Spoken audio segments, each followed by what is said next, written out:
এখন আমি অফিসে যাব। লাঞ্চের সময় আসলাম, আইসা এখন এখানে তরকারি বসাই দিছি। তরকারি একটু জাল দিয়ে দিতেছি যে হালকা একটু গরম থাকতো, গরম গরম খাইলে সবচেয়ে ভালো লাগে বেশি।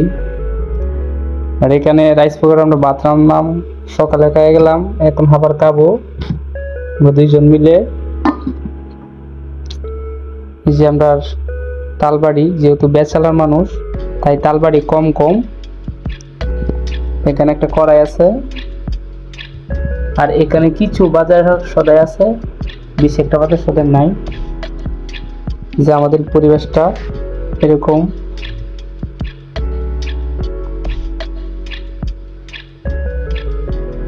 গ্যাসের সিলিন্ডার আর চুলা দুটো।